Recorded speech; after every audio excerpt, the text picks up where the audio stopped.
ভগবান ভক্তকে পরীক্ষা করে, আর যে ভক্ত একবার নয়ন জল দিয়ে ভগবানকে সেবা দিতে পারে তবে তো ভগবানের সেবা হয়। এই যে আমরা ইলেকট্রিক ভোগ করি, এই ইলেকট্রিক ভোগ করার দরুন আমরা সরকারকে বাবা ইলেকট্রিক বিল দিই, জয় রাধে। তেমনি ভগবান সংসারে পাঠিয়েছে, সংসারে তো একটা বিল দিতে হবে। দেখবেন ব্যাংকে টাকা রাখলে যেমন টাকার সুদ পাওয়া যায়, তেমনি ভক্তির ব্যাংকে যদি হরিনাম রূপী টাকা রাখেন তাহলে একদিন নয়ন জল দিতে দিতে দিতে দিতে যেদিন আপনার সুদের সময় হবে সেদিন সুদ আসল দিনে স্বয়ং ভগবান আপনাকে এপার থেকে ওপারে করে দেবে। নিতাই গৌর প্রেমানন্দে হরি। তাই আজকে মহতি যজ্ঞের আয়োজন, হরিনাম সংকীর্তন, দানং ব্রতং তপোযজ্ঞং শ্রাদ্ধং চ পিতৃতর্পণম সকল নিষ্ফলং হরিনাম সংকীর্তন বিনা।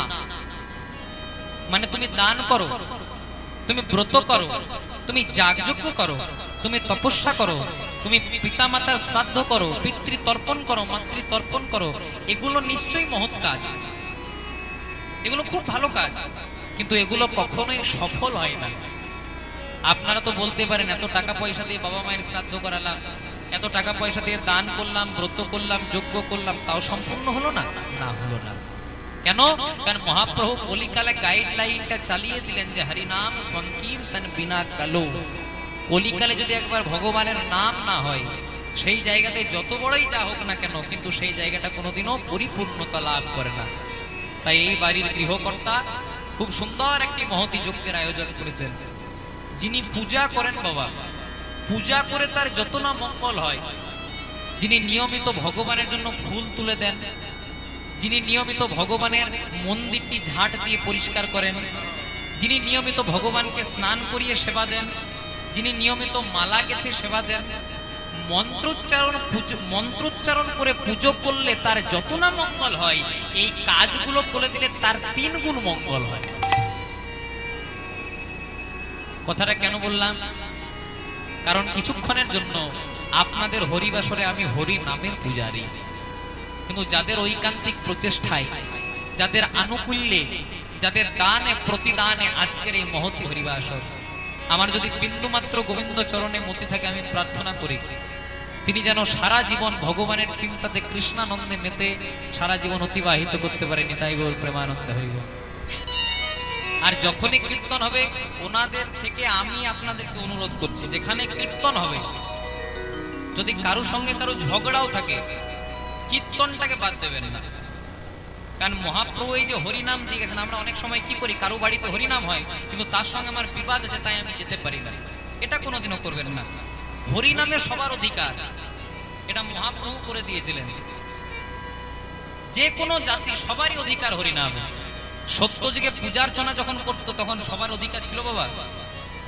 ত্রেতা যুগে যখন যাগযজ্ঞ করতো সবার অধিকার ছিল, ছিল না। দাপর যুগে যখন সেবা পূজা করতো সবার অধিকার ছিল না, কিন্তু কলিকালে হরিনামে সবার সমান অধিকার এনে দিলেন মহাপ্রভু। এখানে কে ব্রাহ্মণ, এখানে কে বৈষ্ণব, এখানে কে শূদ্র, সেসব আমরা ভেদাভেদ রাখি না। একসঙ্গে গায়ে গা লাগিয়ে হরিনামে হাত তুলে আনন্দ করি, এটাই তো হরিনামের মহিমা। মহাপ্রভু এইটাই চেয়েছিলেন, এই দিনটা আনার জন্য। পৃথিবীতে আছে যত নগর আদি গ্রাম, সর্বত্র প্রচার হবে একদিন মোর মধুর হরিনাম। আজকে আমরা যে লীলা শ্রবণ করব বা যে লীলা পরিবেশন করব, আজকে আমরা একটি কৃষ্ণ লীলা আস্বাদন করব। জয় রাধে। প্রথমে নামটা বলবো না, এটা থাক, কয়েকটা পদাবলী গাই, আপনাদের কাছে পরিষ্কার হয়ে যাবে কি গান আমি গাইব। কিন্তু একটা কথা বলবো, আপনাদের কাছে আমি হাত জোড় করে একটা নিবেদন করব, আপনারা যখন কীর্তন শুনতে বসবেন, আমরা যখন কীর্তন গাইতে দাঁড়াবো, তখন অন্তত পদাবলী বাদ দিয়ে কিছু শুনবেন না। কারণ পদাবলীটা হচ্ছে বাংলার সর্বশ্রেষ্ঠ সম্পদ। যে পদকর্তারা আমাদের জন্য যে জিনিসটা এনে দিলেন, আমাদের এর বাইরে যাওয়ার কোনো দরকার নেই। একটু পদাবলী নিয়ে গাইবো, পদাবলীটাকে রক্ষা করে খুব মন দিয়ে শুনবেন। মথুরার মহারাজ কংস আজকে গালে হাত দিয়ে চিন্তা করছে কি করে কৃষ্ণকে বধ করা যায়। এইখান থেকে লীলাটা শুরু হয়, মথুরা থেকে। মহারাজ কংস গালে হাত দিয়ে চিন্তা করছে কি করে কৃষ্ণকে বধ করা যায়। কেন? কারণ আকাশ মার্গ থেকে আকাশবাণী হয়েছে, তোমারে বধিবে যে গোকুলে বাড়িছে সে। ওগো দুরাচারী কংস, আর বেশি দেরি নয়, ওই নন্দের নন্দন কৃষ্ণ এই বোধহয় তোমাকে বধ করলো বলে। কৃষ্ণকে বধ করবার জন্য মহারাজ কংস কখনো অঘাসুরকে পাঠালেন, কখনো বকাসুরকে পাঠালেন, কখনো ভীমাসুরকে, কখনো তৃণাবত্তাসুরকে, কখনো পুতনাকে। কিন্তু ভগবানকে যেই বধ করবার জন্য যায়, ভগবানকে ভগবান সবাইকে উদ্ধার করে দেয় বাবা। তাই কংস মহারাজ গালে হাত দিয়ে চিন্তা করছে কি করে কৃষ্ণকে বধ করা যায়। আর হেনকালে মহারাজ কংসের রাজভবনে আসছেন কে না, যিনি ঝালে ঝোলে অম্বলে সব জায়গাতেই থাকে। কি নাম? বাহ, এই মেদিনীপুরে এলে কিন্তু আমাকে একদম আর্ধেক কীর্তন আমি গাই, মায়ের আর্ধেক কীর্তন করি, তার জন্য বারবার মেদিনীপুরে ছুটে আসি। জয় রাধে। একটা কথা বলে যাই মা, নারদ শুধু পুরাণেই নাই, নারদ শুধু পুরাণেই নাই, এমন কোন গ্রাম নাই যেখানে এক দুটি নারদ এভেলেবেল না। না আপনাদের গ্রামের কথা বললে খুব ভালো করে। জয় রাধে। বেকার একদিন কীর্তন করতেছি কারণ আমার গাড়ি আটকাই। প্রেম সে বলিয়ে রাধে রাধে। নারদ মুনি শুধুই আসে নাই মুখে হরি নাম, শ্রীমান নারায়ণ নারায়ণ হরি হরি, শ্রীমান নারায়ণ নারায়ণ হরি হরি, নারায়ণ শ্রীমান নারায়ণ শ্রীমান নারায়ণ নারায়ণ হরি হরি, নারায়ণ নারায়ণ হরি হরি, শ্রীমান নারায়ণ নারায়ণ হরি হরি, শ্রীমান নারায়ণ নারায়ণ হরি হরি, শ্রীমান নারায়ণ নারায়ণ হরি হরি, নারায়ণ নারায়ণ হরি হরি। হরি নাম মুখে কৃষ্ণ নাম, বলো হরি নাম, বলো কৃষ্ণ নাম, হরি নাম কৃষ্ণ নাম, হরি নাম কৃষ্ণ নাম, বলো হরি নাম, বলো কৃষ্ণ নাম, বলো হরি নাম, বলো কৃষ্ণ নাম, হরি নাম কৃষ্ণ নাম, হরি নাম কৃষ্ণ নাম। শ্রীমান নারায়ণ নারায়ণ হরি হরি, শ্রীমান নারায়ণ নারায়ণ হরি হরি, শ্রীমান নারায়ণ নারায়ণ হরি হরি, নারায়ণ নারায়ণ হরি হরি, শ্রীমান নারায়ণ নারায়ণ হরি হরি, নারায়ণ নারায়ণ হরি হরি, নারায়ণ নারায়ণ হরি হরি, নারায়ণ নারায়ণ হরি হরি। মুখে নারায়ণ নাম, অবিরত অবিরাম, বিনা যন্ত্র লয়ে নারদ মুনি আসছে কোথায়? মহারাজ কংসের রাজভবনে। আর যেই না কংসের রাজভবনে এসেছে, কংস কিন্তু লক্ষ্য করেনি যে নারদ এসেছে। কেন? কারণ মনে একটা গভীর চিন্তা, কৃষ্ণকে বধ করবো কি করে। গালে হাত দিয়ে চিন্তা করছে। নারদ মুনি যেই না এসেছে, এসে পরে বলছে, ও মহারাজ এত কিসের ভাবনা, এত কিসের ভাবনা, এত কিসের ভাবনা, এত কিসের ভাবনা, তোমার এত কিসের যাতনা, এত কিসের ভাবনা, তোমার এত কিসের যাতনা, এত কিসের ভাবনা। ও মহারাজ এত কিসের ভাবনা, এত কিসের চিন্তা, কি চিন্তা করছেন? ও নারদ, আচ্ছা আচ্ছা, কি কি এমন চিন্তা করছেন? বলছে নারদ তুমি জানো না, আকাশ মার্গ থেকে আকাশবাণী হয়েছে দেবকীর অষ্টম গর্ভের সন্তান হবে আমার প্রাণ হত্যার কারণ। আর ওই সন্তানটা তো বৃন্দাবনে গোকুলে খুব ভালোভাবে বড় হচ্ছে। বলছে কেন, ওকে বধ করবার জন্য ব্যবস্থা নেন নাই? বলছে নিয়েছি, অকাসুরকে পাঠিয়েছি, বকাসুরকে পাঠিয়েছি, তৃণাবত্তাসুর, ভীমাসুর, পুতনা, যাকেই পাঠায় ও কি যে বালক, সবাইকে বধ করে দেয়, সবাইকে উদ্ধার করে দেয়। তাই কি করে কৃষ্ণকে বধ করব? এবার নারদ মুনি বলছে, আচ্ছা বলুন তো মহারাজ, কৃষ্ণ আপনার কে হয়? কৃষ্ণ আপনার কে হয়? বলছে কি হবে, আবার ভাগ্নে হয়? আচ্ছা বলুন তো মহারাজ, মামা বড় না ভাগ্নে বড়? জয় রাধে। আচ্ছা মায়েরা, মামা বড় না ভাগ্নে বড়? ভাগ্নে বড়। তাই আমাদের হিন্দু সনাতন ধর্মে নিয়ম আছে, ভাগনা ভাগ্নিদের প্রণাম কোনোদিনও মামা মামিদেরকে নিতে নেই, আপনাদেরকে বলে গেলাম। জয় রাধে। তাই হয়েছে কি, বলছে কৃষ্ণ আপনার কে হয়? বলছে কৃষ্ণ আমার ভাগ্নে হয়। বলছে বলুন তো মহারাজ, মামা বড় না ভাগ্নে বড়? তখন বলছে ভাগ্নে বড়। তাহলে ভালো করে ভেবে দেখুন মহারাজ, কৃষ্ণ যদি আপনার ভাগ্নে হয়, আর আপনি মামা হয়ে যদি এত পাপাচারী, আপনি মামা হয়ে যদি এত দুরাচারী, আপনি মামা হয়ে যদি এত ভয়ঙ্কর, ভাগ্নেটা কি জিনিস হবে ভেবে দেখেছে? ওকে কি আর ওঘাসুর বোকাসুরে হয়? যদি পারেন তো আপনি এই পারেন। কি করতে হবে নারদ? বলছে শুনুন, আপনি কিছুদিনের মধ্যে একটা যজ্ঞের আয়োজন করুন, নাম দিয়ে দিন ধনুষ যজ্ঞ। আর মামা বাড়িতে যখন যজ্ঞ হয়, ভাগ্নে ভাগ্নিরা উৎসবে একটু আগের থেকে আসে। আর শুনেছি নাকি আপনার এই মথুরাতে একজন সারথী আছে অক্কুর মুনি, ওর সঙ্গে নাকি কৃষ্ণের খুব মাখামাখি।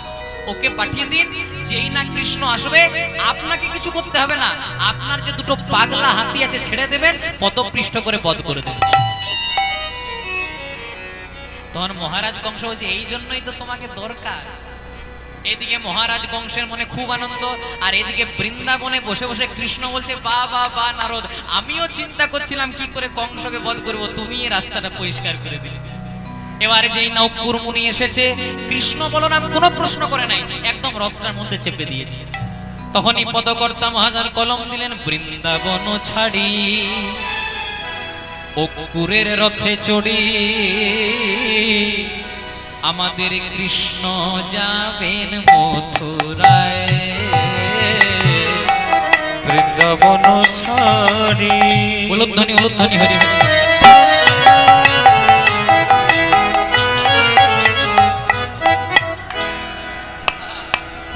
অক্কুরের রথে চড়ি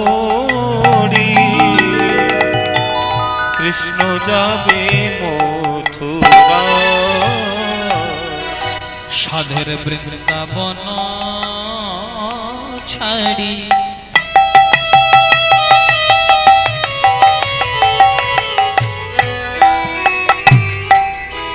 অক্কুরের রথে চড়ে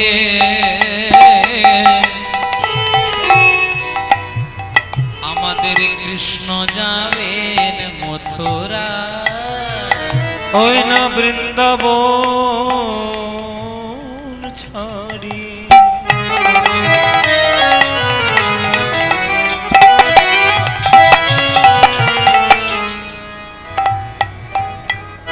অক্কুরে রথে চড়ি কৃষ্ণ যাবে মথুরা, আমাদের কৃষ্ণ যাবে,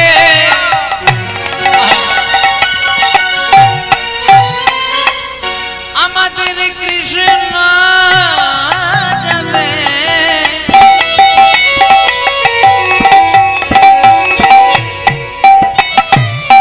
যাবেন মথুরাতে, আমাদের কৃষ্ণ যাবে,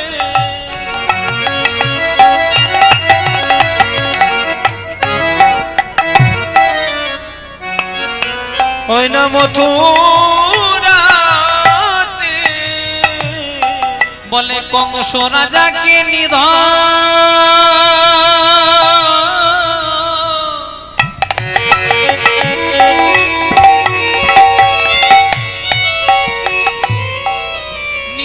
করবেন বলে আমাদের কৃষ্ণ যাবে মথুরাতে।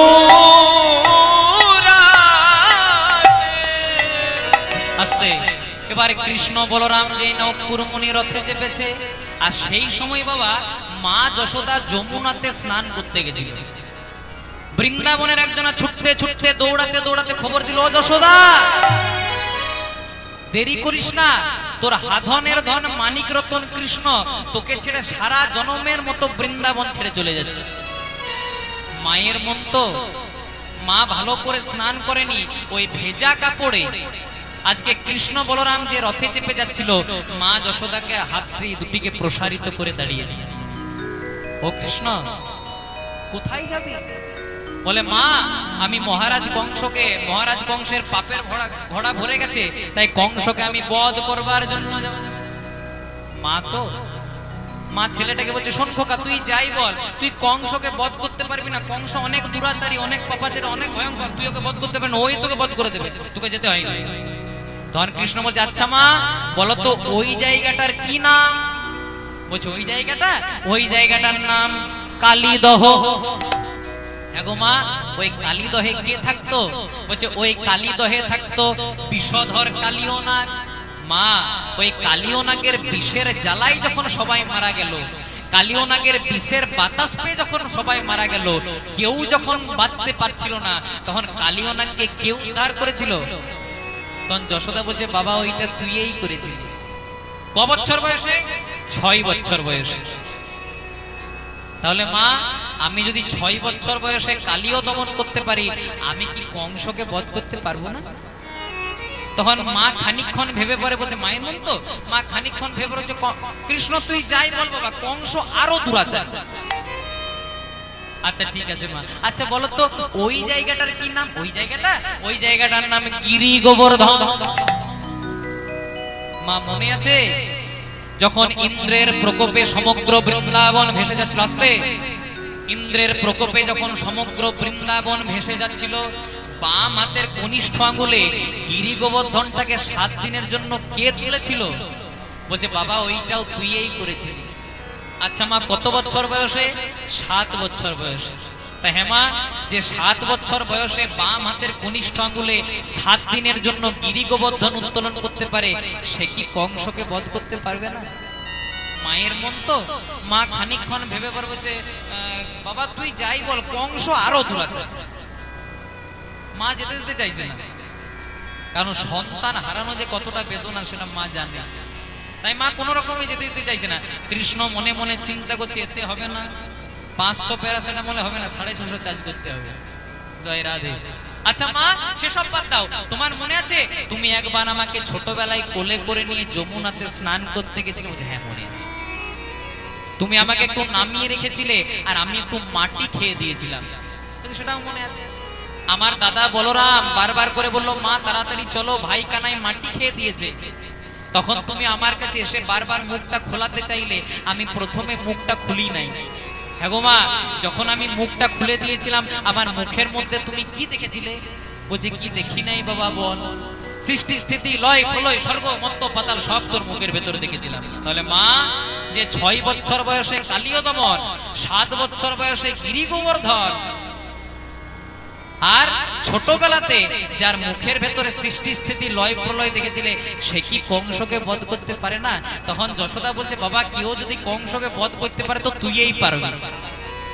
আর দেরি করিস না, তাড়াতাড়ি চলে যা। তাই আমাদের কৃষ্ণ যাবেন মথুরাতে, আমাদের কৃষ্ণ যাবে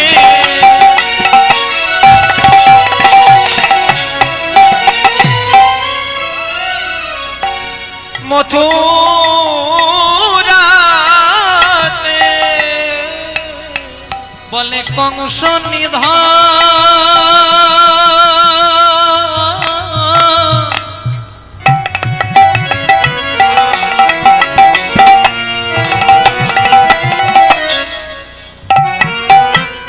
কংস নিধন করবে বলে আমাদের কৃষ্ণ যাবে,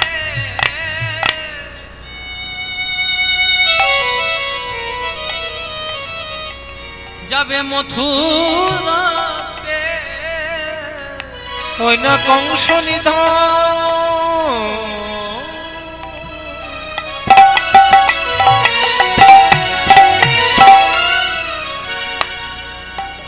করবে বলে,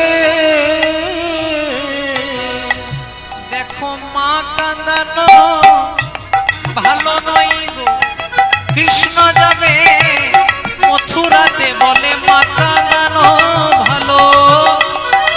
কৃষ্ণ যাবে মথুরাতে, বলে মা কাঁদানো ভালো নয় গো, কৃষ্ণ যাবে মথুরাতে। ইউলু ইউলু ইউলু প্রেমানন্দে বাহু তুলে, একবার হরি হরি হরি বলে, প্রেমানন্দে বাহু তুলে, একবার হরি হরি হরি বলে, প্রেমানন্দে বাহু তুলে, একবার হরি হরি হরি বলে। আমাদের কৃষ্ণ যাবে মথুরাতে, বৃন্দাবন ছাড়ি অকুরের রথে চড়ি কৃষ্ণ যাবেন মথুরায়। আচ্ছা মায়েরা, জয় রাধে। ওর মাঝে আবার গল্প শুরু হয়ে গেছে। এই যতক্ষণ মায়েরা থাকবে ঝগড়া ছাড়া কিছু করবে না। হরে কৃষ্ণ। ঝগড়া করে না, দেখুন বাবারা কত চুপ করে বসে আছে। হ্যাঁ, জয় রাধে। আসলে এখন বেশি চিৎকার পাবেন বাবাদের, কেন বলুন? কারণ ঘরে তো ভয়ে কিছু বলতে পারেন না, নুন নাই, চাল নাই, তেল নাই, ডাল নাই। জয় রাধে, এই করে তো জীবন যায়। নিতাই গৌর প্রেমানন্দে হরি হরি বল। তাহলে মা যশোদা না হয় ছেড়ে দিয়েছে।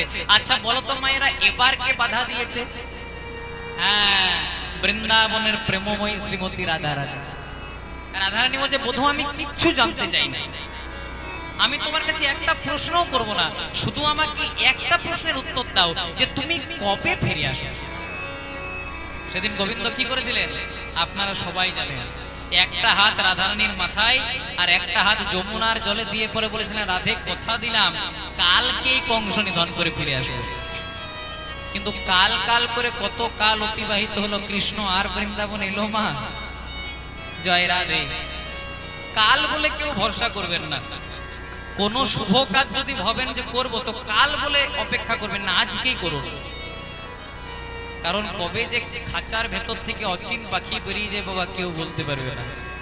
জয় রাধে। ঘুম ভাঙলেই সকাল, আর ঘুম না ভাঙলেই পরকাল। মেডিসিনের কারখানায় যখন একটা মেডিসিন তৈরি হয়, ঔষধের কারখানায় যখন একটা ঔষধ তৈরি হয়, পেছনে লেখা থাকে বাবা এক্সপায়ার ডেট, কখন ওষুধটাকে ব্যবহার করা বন্ধ করতে হবে। তেমনি ভগবানের কারখানাতে আমরাও তৈরি হয়েছি, আমাদের পেছনে অ্যাভেলেবেল আছে এক্সপায়ার ডেট। পার্থক্য কি? ওষুধের গায়ে এক্সপায়ার ডেট লেখা থাকলে সেটাকে আমরা বুঝতে পারি, ফেলে দিই। যেদিন আমাদের গায়ে এক্সপায়ার ডেট লেখা থাকবে, সেদিন বলো হরি হরি বল করে শ্মশান ঘাটে নিয়ে গিয়ে পুড়িয়ে দেবেন। তাই তাই আজকে হয়েছে কি, রাধারানীর মস্তকে হাত দিয়ে পরে গোবিন্দ বলে, রাধে তোমাকে কথা দিলাম কংস নিধন করে আমি কালকে বৃন্দাবনে ফিরে আসো। কিন্তু কাল কাল করে কত দিবস গোয়াইনু, দিবস দিবস করি কত মাসা, মাসা মাসা করে কত বছর গোয়াইনু, কিন্তু বৃন্দাবনে নাইলো প্রাণের গোবিন্দ দাসা। এটা বিদ্যাপতির কথা। বলছে কাল কাল করে কত দিবস গোয়াইনু, মানে কাল কাল করতে করতে কত দিন চলে গেল। দিবস দিবস করতে করতে কত মাসা, মানে দিন দিন করতে করতে মাস পেরিয়ে গেল। মাসা মাসা করতে করতে বছর গোয়াইনু, মাস মাস করতে করতে বছর পেরিয়ে গেল, কিন্তু বৃন্দাবনে নাইলো প্রেমের গোবিন্দ দাস। হরিদাই গৌর হরি হরি। জয় রাধে। এর থেকে আমার জীবন একটা বাস্তব কথা মনে পড়ে যায় বাবা। এই যেমন আজকে এখানে বাড়িতে গৃহ একটা কীর্তনের আয়োজন করা হয়েছে। প্রত্যেক বছর জন্মাষ্টমীর দিনে আমি একজন বাবার বাড়িতে কীর্তন করতে যেতাম। 2-3 বছর কীর্তন করার পর আমার সঙ্গে একটা ভালো পরিচয় হয়ে গেছে। বাবাজি বলছে, বাবা তুমি তো প্রত্যেক বছর বৃন্দাবনে যাও, আমাকে নিয়ে যাবে? মনে মনে চিন্তা করলাম, ধর্মপ্রাণ মানুষ, ভক্ত মানুষ, নিয়ে যাওয়াই যায়। তাই তার পরের বছর ডেট করলাম বাবা আষাঢ় মাসের 24 তারিখ। যেই না বাবাজির বাড়িতে গিয়ে দরজাটা ঠক করে দিয়েছি, বাবাজি বেরিয়ে এসছে। কত তারিখ? আমি বললাম আষাঢ় মাসের এই তারিখ। বলছে এই রে যাওয়া হলো না। বলো কেন? বলছে একটা ছেলে একটা মেয়ে, মেয়েটার বিয়ে ঠিক করেছে ওই তারিখে, কি করে যাবো বাবা? এর পরের বার নিশ্চয়ই যাবো। তাই তার পরের বার ডেট ঠিক করলাম বাবা আষাঢ় মাসের 20 তারিখ। একটু লাগালাগি ডেট। যেই না বাবাজির বাড়িতে গেছি, বাবাজি সঙ্গে সঙ্গে দরজা খুলেছে। কত ডেট? কত তারিখ? আমি বললাম আষাঢ় মাসের 20 তারিখ। বলছে এই রে এইবারেও যাওয়া হলো না। আমি বললাম কেন? বলছে আগের বারে মেয়ের বিয়ে দিয়েছিলাম, হ্যাঁ এবার ছেলের বিয়ে দেব, ওই তারিখে কি করে যাবো? এর পরের বার নিশ্চয়ই যাবো। ছেলের বিয়ে হয়ে যাবে, মেয়ের বিয়ে হয়ে যাবে, এর পরের বার কিন্তু নিশ্চয়ই যাবো। তাই তার পরের বছর বাবা ডেট করলাম দামোদর মাস। এই যে দামোদর মাস, কার্তিক মাসের 7 তারিখ। যেই না বাবাজির বাড়ি থেকে দরজা ঠক দিয়েছি, বাবাজি বলছে এসেছো? কত তারিখ? এবার নিশ্চয়ই যাবো। আমি বললাম কার্তিক মাসের 7 তারিখ। বলছে আমার পোড়া কপাল। আমি বললাম কেন? বলছে ওই যে মেয়েটার বিয়ে দিয়েছিলাম ওটা ছেলে হয়েছে। জয় রাধে। সুন্দর কথা দেখো। বলছে মেয়েটার বিয়ে দিয়েছিলাম ও ছেলে হয়েছে, ছেলেটার অন্নপ্রাশনের ডেট পড়েছে কার্তিক মাসের 7 তারিখ। কি করে যাবো বাবা? আমি মনে মনে চিন্তা করলাম বাবাজি আদৌ যাবে? তাই তার পরের বছর একবার শেষবারের মতো ডেট করলাম অগ্রহায়ণ মাসের 3 তারিখ। যেই না বাবাজির বাড়িতে গিয়ে দরজা ঠক করে দিয়েছি, বাবাজি বেরিয়ে এসেছে। এবার নিশ্চয়ই যাবো। কত তারিখ? অগ্রহায়ণ মাসের 3 তারিখ। বলছে আমার। আমি বললাম কেন? বলছে আগের বারে মেয়েটার ছেলে হয়েছিল, বা ছেলেটার মেয়ে হয়েছে। বুঝুন। জয় রাধে। এর পরের বার নিশ্চয়ই যাব। ছেলের বিয়ে হয়ে গেছে, মেয়ের বিয়ে হয়ে গেছে, নাতি নাতনির অন্নপ্রাশন হয়ে গেছে, আর তো কোনো পিছুটান নাই, এবার নিশ্চয়ই যাব। তাই মনে মনে চিন্তা করলাম এবার বাবাজি নিশ্চয়ই যাবে। তাই বাবাজির কথা মতো ডেট করলাম শ্রাবণ মাসের 3 তারিখ। যেই না বাবাজির বাড়িতে গিয়ে দরজা ঠকঠক দিয়েছি, প্রত্যেকবার বাবাজি বেরিয়ে আসে, এবার বাবাজি বেরিয়ে আসে। এবার বাবাজি ছেলেটা বেরিয়ে এসেছে, বলছে খবর শুনেছে? আমি বললাম কি খবর? বলছে কালকে রাত্রি 8টা পর্যন্ত বাবা আনন্দবাজার পত্রিকা নিয়ে পঠন পাঠন করেছে, হঠাৎ বাঁ দিকের বুকটাতে একটু ব্যথা উঠলো, যেই না হসপিটালে যাওয়ার জন্য অ্যাম্বুলেন্স ডেকেছি। হরিব হরিব, একবার বলো রে হরি বল, উলুধ্বনি হরিব হরিব, বলো রে হরিব। সাধের গাড়ি বাড়ি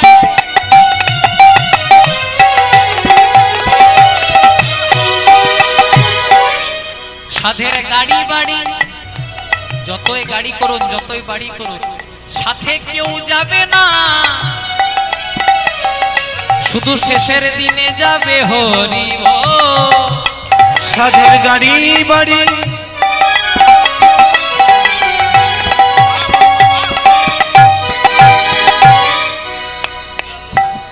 কেউ যাবে না, শুধু যাবে হরিব। আমরা এসেছি একা। যেদিন প্রথম মায়ের গর্ভে এসেছিলাম কিছু এনেছিলাম মা? ওই যে আপনি চশমাটা পরেছেন, চশমাটা এনেছিলেন? জয় রাধে। আরে যেতে হবে একা রাধে। যেদিন 4 জনের কাঁধে চেপে শ্মশান ঘাটে যাবো, পরনে যে ডোর থাকে সেটাকে খুলে দেবে, মানে আসার দিনেও খালি হাতে, যাবার দিনেও খালি, শুধু একটাই জিনিস থাকবে, শুধু যাবে হরিব। আমি এসেছি একা,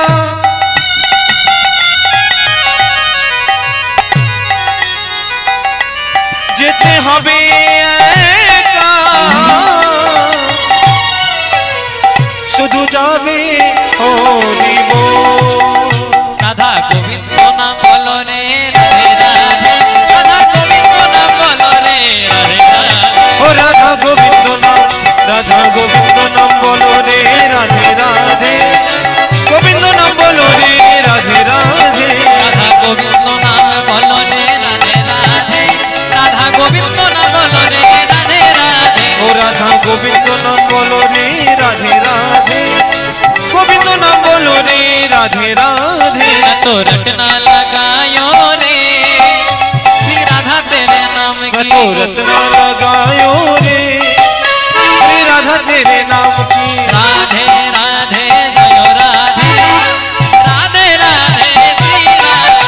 बोलो राधे राधे जय राधे, राधे राधे जय राधे।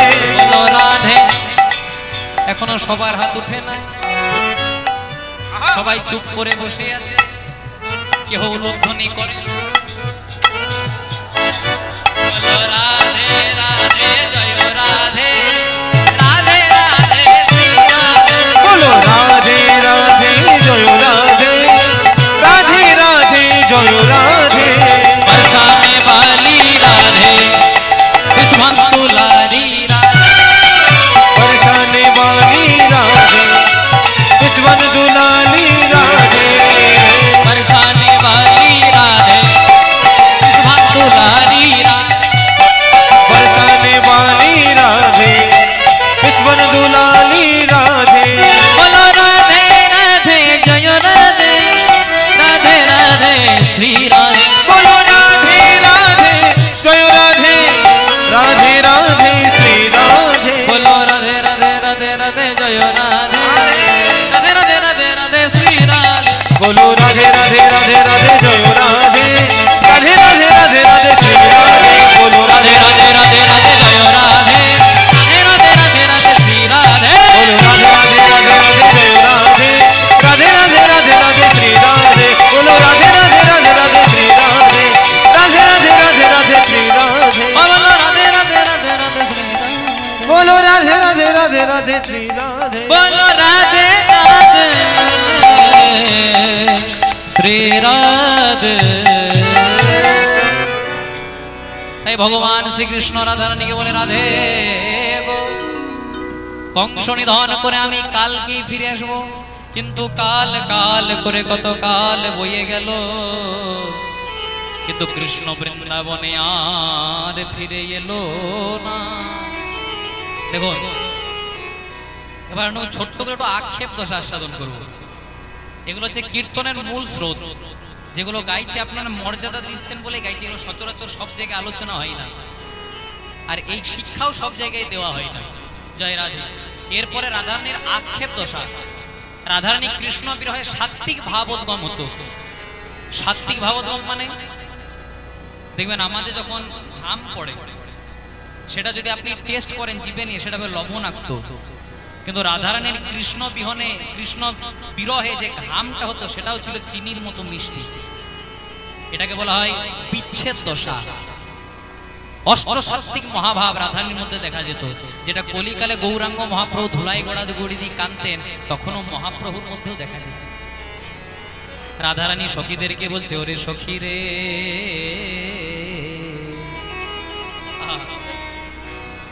বৃন্দাবনে সবাই আমায় বলে আমি নাকি কৃষ্ণ কলঙ্কিনী, কৃষ্ণ কলঙ্কিনী, কিন্তু যে বধূর মুখটা চেয়ে আমি আজও বেঁচে আছি, সে কৃষ্ণ যখন বৃন্দাবন ছেড়ে চলে গেল, আজ আমার অবস্থাটি যেমন শ্মশানে পরিণত হলো। দেখো, এই যে বিচ্ছেদ দশার আমরা কথা শুনছি, রাধারানীর দেহটা কিন্তু শ্মশানে পরিণত হয়েছে। কেন না, যখন কৃষ্ণ বৃন্দাবন ছেড়ে চলে গেছে। তেমনি কথায় আছে, মা যা আছে ব্রহ্মাণ্ডে, যদি সৎ গুরুর চরণ আশ্রয় করে খোঁজ করতে পারে, সবই আছে 3.5 হাতের দেহ ভাণ্ডে। জয় রাধে।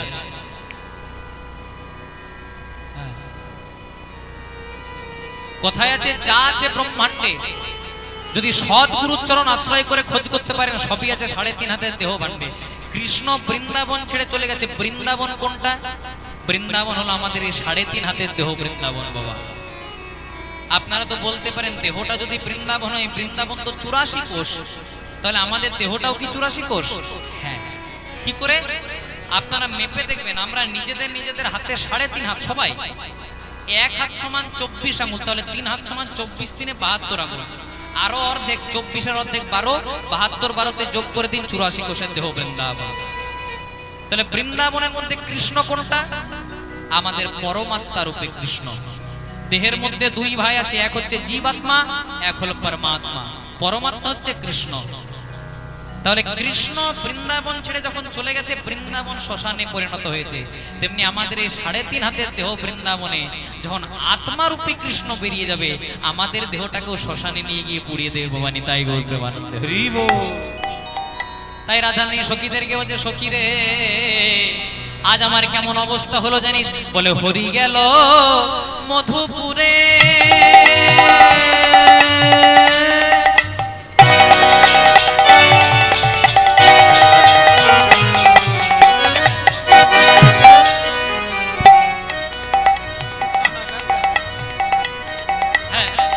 হরি গেল মধুপুরে হামকুল বালা,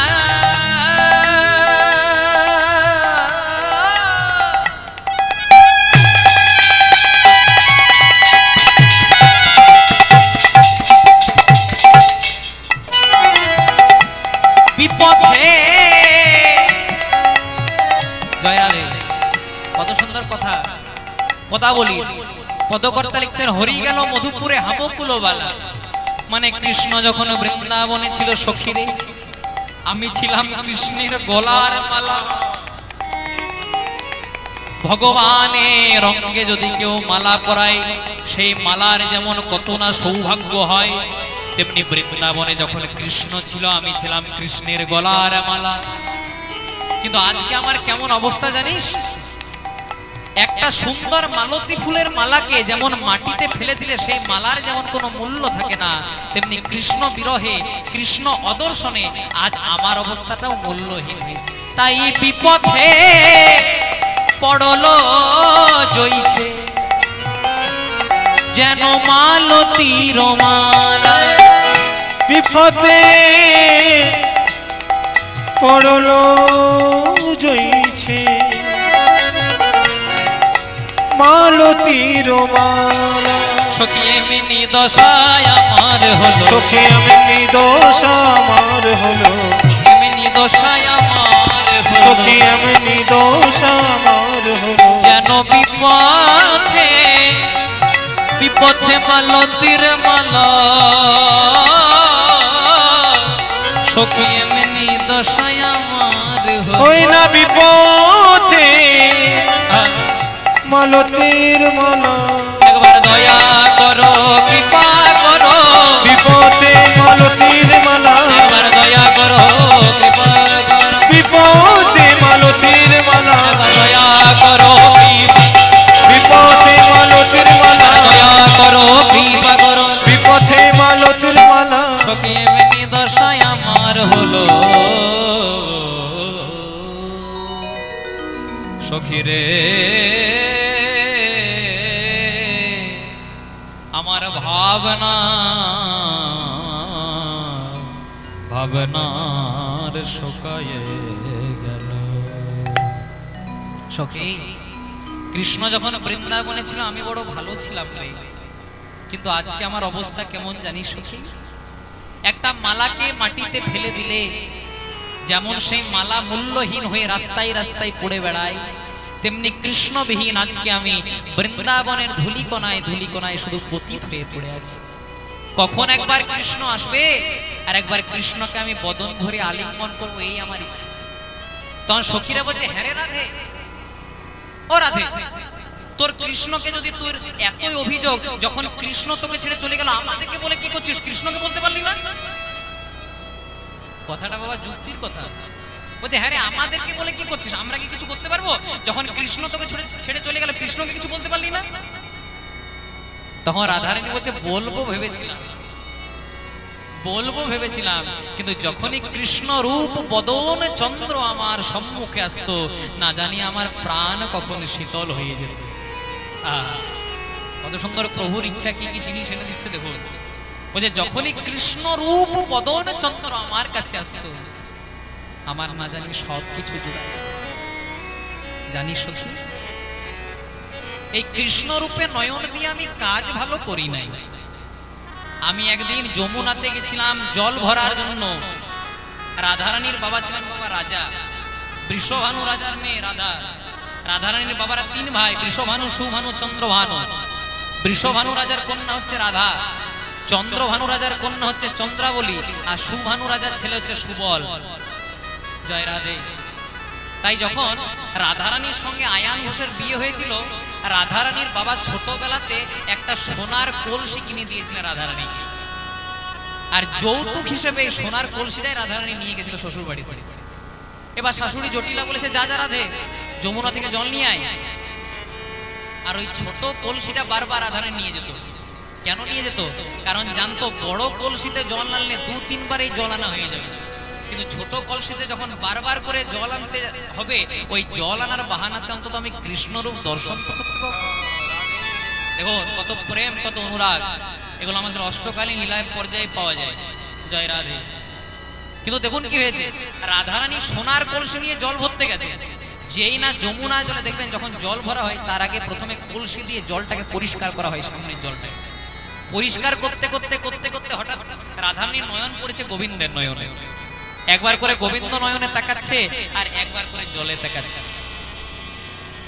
জলে যখন তাকাচ্ছে তখন জলেও গোবিন্দের উপমাধুরী, আর যখন গাছের ডালে দেখছে তখনও দেখছে গোবিন্দ ত্রিভঙ্গ ঠামে বাঁশিটি নিয়ে দাঁড়িয়ে আছে। এই করতে করতে কখন না জানি কলসিটা ভেসে চলে গেছে বাবা। কলসি মনে মনে চিন্তা করছে, এতদিনে আমার জীবন ধন্য হলো। কেন? কারণ আমি সংসারের কাজ করতে করতেই সবকিছু আমার চলে গেছিল, কিন্তু আজকে আমাকে প্রেম যমুনায় যখন রাধারানী ভাসিয়ে দিয়েছে, ওই প্রেম যমুনার জলে ভেসে ভেসে আমি কৃষ্ণের চরণ সেবা করবো। নিতাই গৌর প্রেমানন্দে হইব। কত সুন্দর কথা। এবার যখন কলসিটা ভাসিয়ে দিয়েছে বাবা, কলসি হারিয়ে পরে রাধারানী বাড়ি চলে এসেছে। এবার রাধারানীর শাশুড়ির কি নাম? জয় রাধে। কি নাম? জটিলা। আর ননদের কি নাম? কুটিলা। রাধারানীর শ্বশুর মশাইয়ের কি নাম? এই দেখো এই জায়গাতে একটু আমাদের ইয়ে হয়ে যায়। হ্যাঁ, একজনা ঠিক উত্তর দিয়েছে। হ্যাঁ, জয় রাধে। রাধারানীর শাশুড়ির নাম জটিলা, ননদীর নাম কুটিলা। আর এই জায়গাটার মনে রাধারানী যে শ্বশুর মশাই তার নাম ছিল গোলক ঘোষ বা গোল ঘোষ। বৃন্দাবনে সবাই গোল ঘোষ বলে ডাকতো, কিন্তু প্রকৃত নাম ছিল গোলক ঘোষ। এবার রাধারানীর শাশুড়ি দজ্জাল শাশুড়ি। জয় রাধে। এই রাধে, কলসি কোথায়? বলছে না জানি কলসি কোথায় ভেসে চলে গেছে। শাশুড়ি মানে কি? আচ্ছা, আপনার শাশুড়ি আছে? তাদের কাছে আছে, হাত তুলুন তো দেখি। জয় রাধে। এই দেখুন, হাত তুলবো তুলবো করে একটা তোলা গেছে। শাশুড়ি মানে কি? আস্তে আস্তে আস্তে আপনাদের ভোট বাড়াচ্ছি, খুব মন দিয়ে শুনবেন। শাশুড়ি মানে কি? যাকে দেখলেই শ্বাস উড়িয়ে যায়। জয় রাধে। শাশুড়িদেরকে দেখলে বৌমাদের শ্বাস উড়ে যায়, কিন্তু এটা কলিযুগে নয়, দাপর যুগে। হ্যাঁ, বলে রাখাই ভালো, এটা কলিযুগে নয়, দাপর যুগে শাশুড়িদেরকে দেখলে বৌমাদের শ্বাস উড়ে যেত, আর এখন বৌমাদেরকে দেখলে শাশুড়িদের শ্বাস উড়ে যায়। জয় রাধে। না না, দুদিকে ভোটটা দিয়ে দিলাম, কারণ মায়েদের ভোট না পেলে পরে আর আশা হবে না এখানে। নিতাই গৌর প্রেমানন্দে হরি হরি। খুব মন দিয়ে শুনবেন। তার রাধারানী কলসি ভাসিয়ে দিয়ে চলে এসছে। তো রাধারানী শাশুড়ি বলছে, রাধে কলসি কোথায়? তোর বাবা একটা সোনার কলসি দিয়েছিল, জানিস সোনা হারানো মানে কত প্রায়শ্চিত্ত করতে হয়। বারবার করে যখন বলছে, রাধারানী তো গোবিন্দ রূপ দর্শন করছে, গোবিন্দ রূপেই মজে আছে। শাশুড়ি যে কি বলছে সেদিকে কোনো ধ্যান নাই, গোবিন্দ রূপেই মনে মনে উপলব্ধি করছে। তখন রাধারানী সখীরা বলছে, মা, জটিলাকে বলছে, মা ও তো রাজার মেয়ে, ওর বকাবকি খাওয়ার অভ্যাস নাই, ওকে বেশি বকো না। ওকে আমরা তো সখী, আমরা জিজ্ঞাসা করবো, যদি পাই তো ভালো, আর যদি না পাই তো রাধারানীর বাবা রাজা, অমনি একটা কেন অমনি 10টা কলসি গড়ে দেবে। এবার সখীরা রাধারানী জিজ্ঞেস করছে, হ্যাঁ রে রাধে, কি এমন দেখলি? তুই তো রাজার মেয়ে, তুই কলসি হারানোর মেয়ে না হলে নোস, আমরা সব জানি, কিন্তু সোনার কলসি হারিয়ে দিয়েছিস মানে তার চেয়েও দামি কোনো জিনিস পেয়েছিস। এখানে আমার জীবনের একটা বাস্তব কথা বলি। দেখবেন, প্রথমে আমি একটা তামার আংটি পরতাম। মা যখন কীর্তনটা একটু বেশি চলতে শুরু করলো, তখন তামা থেকে রূপো হইল। রূপো যেই না হলো তেমনি তখনই কিন্তু তামার আংটিটা হারিয়ে গেল বাবা। আর তামার আংটির কোনো খোঁজ নাই। এই যে বিগত 2 বছর গাইছিল বেশি টাকা দিয়ে, আপনাদের পয়সাগুলো নিয়ে ঘরে যায়। জয় রাধে। তখন সোনা করানোর ক্ষমতা হলে দেখুন একটাও রূপার নাই। আর যখনই সোনা করানোর ক্ষমতা হলো বাবা, রূপা একদম মানে কোনো জায়গাতে লোকেশনেই খুঁজে পাচ্ছি না। তাহলে আমরা যখনই কোনো দামি জিনিস পাই তখনই কিন্তু কম দামি জিনিসটার প্রতি মায়া হারিয়ে ফেলি। তেমনি রাধারানী সখীরা বলছে, হ্যাঁ রে, নিশ্চয়ই তুই কলসি, সোনার কলসি হারানোর মেয়ে না হলে তুই নোস। তাহলে কি এমন পেলি যে তুই সোনার কলসিটা হারিয়ে দিয়ে এসেছিস? বলছে, সখী রে, আমি সোনার কলসি হারিয়ে দিয়ে এসেছি ঠিক, কিন্তু আমার দুটো নয়ন কুম্ভ, নয়ন কুম্ভ ভরে এনেছি। আমি দুটো নয়ন কুম্ভ,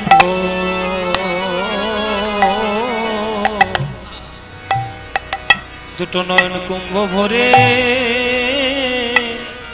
এনেছি। সখীরে, সোনার কলসি ঠিক হারিয়ে এসেছি, কুম্ভ মানে কলসি, সোনার কুম্ভ হারিয়েছে ঠিক, কিন্তু আমার দুটো নয়ন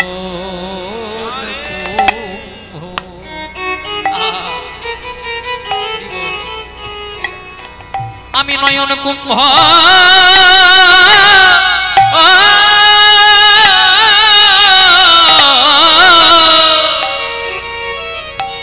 নয়ন কুম্ভ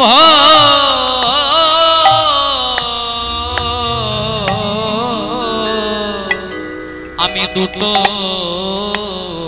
নয়ন কুম্ভ, নয়ন কুম্ভ ভরে এনেছি। ওই গোবিন্দের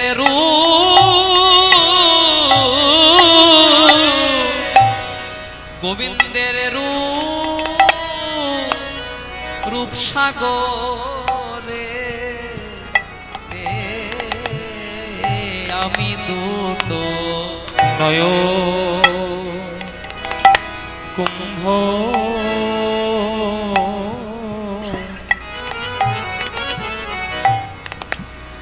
দুটো নয়ন কুম্ভ ভরে এনেছি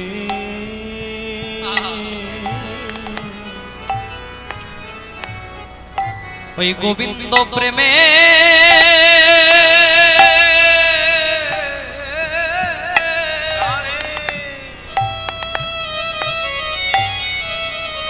গোবিন্দের প্রেমে যমুনা আমি দুটো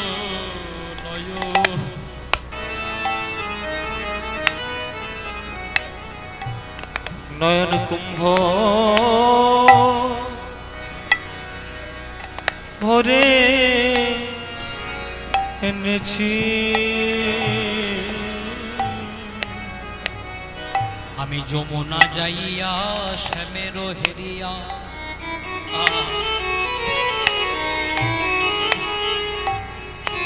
দেখো আক্ষেপের কথা বলতে বলতে ভগবানের রূপের কথা চলে এলো। এটা আপনারা প্রকৃত ভজন রসিক ভক্ত, তাই কোথা থেকে কোথায় চলে এটা মানে সব মহাপ্রভুর কৃপা।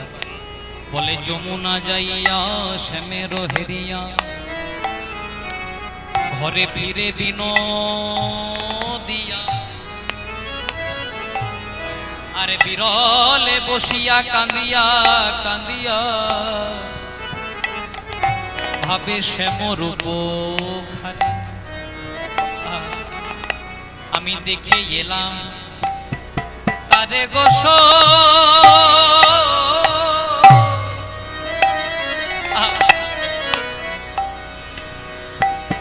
আমি দেখে এলাম তারে আমি দেখে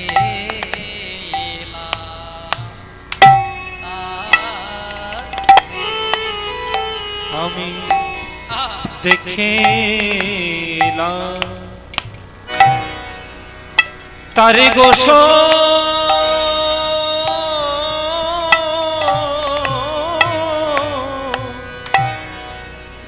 দেখে এলাম তারে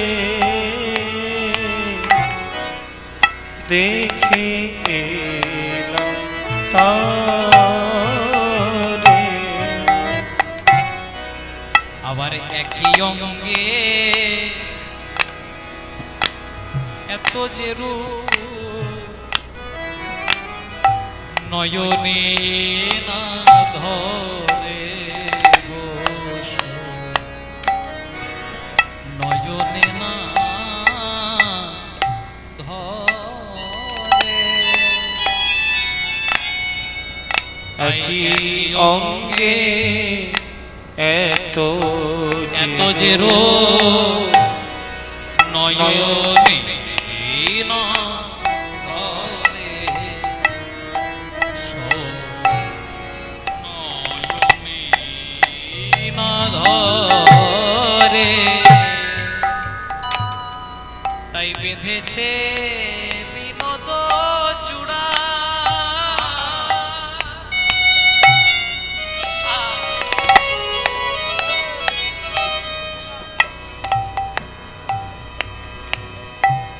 নব গুঞ্জা দিয়া গোস নব গুঞ্জা গোবিন্দের রূপের কথা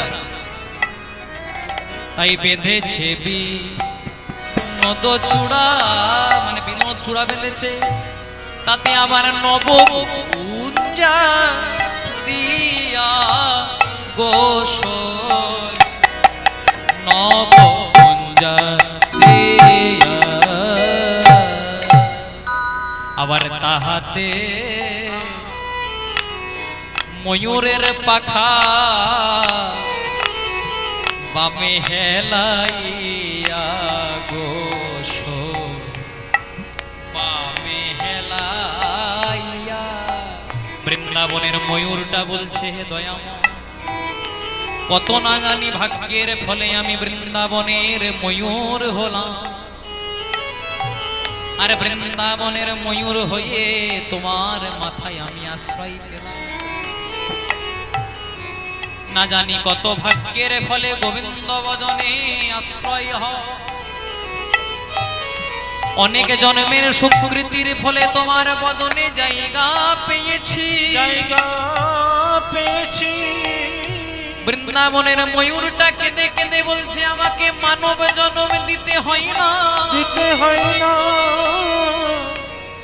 আমাকে ময়ূর করে তোমার অঙ্গে জায়গা দিও, জায়গা দিও। তাই উপরে ময়ূরের পাখা বামে হেলাইয়া গো, বামে হেলাইয়া, তাই কালিয়া বদন খানি চন্দনে মাখা গো, চন্দনেতে মাখা কালিয়া বরণ খানি, মানে গোবিন্দের গায়ের রং কেমন? কালো, কালোর মন ভালো। কালো কালো বলো না ওগো রাজার ঝি, কালো মেঘে বৃষ্টি হলে, কত সুন্দর গান। যমুনার জল এখনো কালো হয়ে পড়ে আছে। আমরা কালো রং নিয়ে অনেক সময় ব্যঙ্গ করি, কিন্তু কালো রং নিয়ে ব্যঙ্গ করা নেই। যার সৃষ্টি স্থিতি লয় প্রলয়ের মালিক গোবিন্দ, তার রংটাই কালো। তাই কালি যাব বরণ খানি চন্দনে মাখা, চন্দনেতে মাখা, মানে গোবিন্দের কালো অঙ্গে গোপীরা চন্দন মাখিয়ে দিয়েছে, কত সুন্দর না জানি দেখতে লাগছে। রাধারানী বলছে সখী রে, গোবিন্দের যে অঙ্গে আমরা সামান্য তুলসী চন্দন দিতে ভয় করি, সে অঙ্গটাতে দেখেও আমার বড় কষ্ট হচ্ছে, আবার কত সুন্দর লাগছে জানিস। তাই কালিয়া বরণ খানি চন্দনেতে মাখা গো, চন্দনেতে মাখা,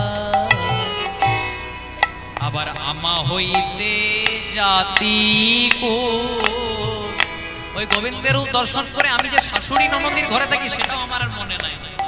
আমার জাতি কুল মাল শিল সব দূরে গেছে। আমা হইতে জাতি কো নাহি গেল রাখা গো, নাহি গেল রাখা,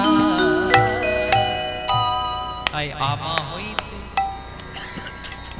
আমরা বলি না ও নারী আমি পুরুষ, নারী পুরুষ বলে জগতে কিছু হয় না, মা একা পুরুষ গোবিন্দ, আমরা সকলে প্রকৃতি, জাতি বলেও কিছু হয় না, আমাদের শুধু একটাই পরিচয়, আমরা ভগবানের ভক্ত। তাই আমা হইতে জাতি কো নাহি গেল রাখা গো, নাহি গেল রাখা, আমা হইতে জাতি কো নাহি গেল রাখা। জয় রাধে। এ পদাবলী এখন সব জায়গায় শুনতে পাবেন না, আর এই বাজনা এখন সব জায়গায় শুনতে পাবেন না। জয় রাধে। তাই হয়েছে কি, তোমার সখীরা জয় রাধে, এই সেসব বাদ দে, আস্তে আস্তে আস্তে বলছে সেসব বাদ দে, ওই সব গোবিন্দের রূপের কথা শুনে লাভ নাই। হ্যাঁ কৃষ্ণ যখন চলে গেল তোকে যাওয়ার সময় কিছু বলে যাই নাই? দেখবেন যখন ভালোবাসার মানুষের সঙ্গে ভালোবাসার মানুষের বিচ্ছেদ হয়, যাওয়ার সময় কিছু বলে যায়। আচ্ছা আপনারা ভালোবাসা করেছেন কেউ? এসে লাভ নাই, উত্তর দিতে হবে। কেউ যদি ভালোবাসা করেছে হাত তুলুন তো। কইলেও বলবে না। জয় রাধে।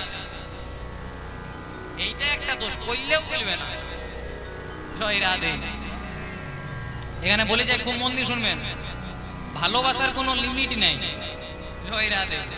আপনি 20 বছরও ভালোবাসতে পারেন, 50 বছরও ভালোবাসতে পারেন। মায়েরা মনে মনে চিন্তা যে কি বলছে রে বাবা। জয় রাধে। ইহ জগতের ভালোবাসার কথা আমি বলিনি, ভালোবাসার একটা মানে আছে, ভালোবাসা। ভালোবাসা, বাসা যদি ভালো না হয় তাহলে ভালোবেসে লাভ নাই। জয়দেবের পাশে যদি পদ্মাবতীর মতো ভালোবাসা না থাকতো তাহলে গীত গোবিন্দম রচনা হতো না। বিল্লমঙ্গল ঠাকুরের পাশে যদি চিন্তামণির মতো ভালোবাসা না থাকতো তাহলে কৃষ্ণ করুণামৃত গ্রন্থ রচনা হতো না। রামকৃষ্ণ ঠাকুরের পাশে যদি শারদামণির মতো ভালোবাসা না থাকতো তাহলে কোনোদিনও শ্যামামা কেটো খাওয়াতে পারতেন না। এই ভালোবাসার কথা বলেছে, যারা প্রকৃত ভালোবাসে তাদের অন্তরে কৃষ্ণ, বাইরে কৃষ্ণ, শুধু সংসার জীবন করার জন্য এই পতি। এটা হচ্ছে ঘরের প্রতি, আর একটা হচ্ছে জগৎ স্বামী পরমানন্দ গোবিন্দ, দুটোকেই রক্ষা করতে হবে। হরি হরি বল, হরে কৃষ্ণ। তাই দেখুন যেখানে ছিলাম বলছে হ্যারে রাধে, ভালোবাসার মানুষের সঙ্গে যখন ভালোবাসার মানুষের বিচ্ছেদ হয়, শেষ হয়, তখন যাবার সময় তো কিছু বলে যায়। আমরা বলি না এই কারণে আমার বাবা মেনে নিচ্ছে না, বিয়ে হলো না, এই কারণে এই হবে না, এই কারণে কিছু তো বলে যায় বাবা। যখন ভালোবাসার মানুষের সঙ্গে ভালোবাসার মানুষের বিচ্ছেদ হয় তখন রাধার সঙ্গে বলছে হ্যারে রাধে, কৃষ্ণ তো তোকে এত ভালোবাসতো, তুইও কৃষ্ণকে ভালোবাসতিস, কেন কৃষ্ণ যাওয়ার সময় তোকে কিছু বলে যায় না? আর রাধারানী বলছে সখী তখন তো লোক লজ্জার ভয় ছিল, কিন্তু কানে কানে একটা কথা বলে গেছিল। তখন সখীরা বলছে ওইটাই তো শুনতে চাইছি। কি কানে কানে বলে গেছিল? বলছে কি কানে কানে বলেছিল জানিস? পাঁচহি পঞ্চগুণ দশগুণ চারি, পাঁচহি পঞ্চগুণ দশগুণ চারি, পাঁচহি পঞ্চগুণ। এই যে হাতে ফোন ধরে আছে, ফোনে আপনার পাসওয়ার্ড দেন না, হোয়াটসঅ্যাপেও পাসওয়ার্ড, ফেসবুকেও পাসওয়ার্ড, ফোন পেতেও পাসওয়ার্ড, শুধু পাসওয়ার্ডে পাসওয়ার্ড। এই পাসওয়ার্ড বাবা আজ থেকে নয়, ওই গোবিন্দের আমল থেকে চলছে। রাধারানীকে পাসওয়ার্ডটা দাপর যুগে দিয়ে গেছিল, আপনারা খুলবেন, একটু ধরিয়ে দেবো। পাঁচহি পঞ্চগুণ দশগুণ চারি, পাঁচহি পঞ্চগুণ দশগুণ চারি, আটহি দ্বিগুণ দেখো বিচারি, আটহি দ্বিগুণ দেখো বিচারি, আটহি দ্বিগুণ দেখো বিচারি, আটহি দ্বিগুণ দেখো বিচারি। রাধে দেখুন গোবিন্দ পাসওয়ার্ড রাধারানীকে দিয়ে দিয়েছে, আপনারা শুধু খুলুন। পাঁচহি পঞ্চগুণ মানে 5কে 5 দিয়ে গুণ করলে কত হয়? একটু বলে দেবেন, আমি অঙ্কে খুব কাঁচা। জয় রাধে, কত হয়? 5 5 গুণ করলে কত হয়? 25। 10 গুণ 4, 10কে 4 দিয়ে গুণ করলে কত হয়? 40। আর 8হি দ্বিগুণ, 8কে 2 দিয়ে গুণ করলে কত হয়? 16। 25, 40 আর 16তে যোগ করুন, যোগফল বেরোবে 81। গোবিন্দ কি বলেছিল? রাধে 81 আমি 81, 81 আমি 81, 81 আমি 81, 81 আমি 81, তুমি বৃন্দাবনে থাকো বসি, 81 আমি 81, তুমি বৃন্দাবনে থাকো বসি, 81 আমি 81। গোবিন্দ রাধারানীকে বলছিল পাঁচহি পঞ্চগুণ দশগুণ চারি, আটহি দ্বিগুণ দেখো বিচারি। মানে 5 5 25, 10কে 4 দিয়ে গুণ করলে হয় 40, আর 8কে 2 দিয়ে গুণ করলে 16। 25, 40 আর 16তে যোগ করবেন, যোগফল হবে 81।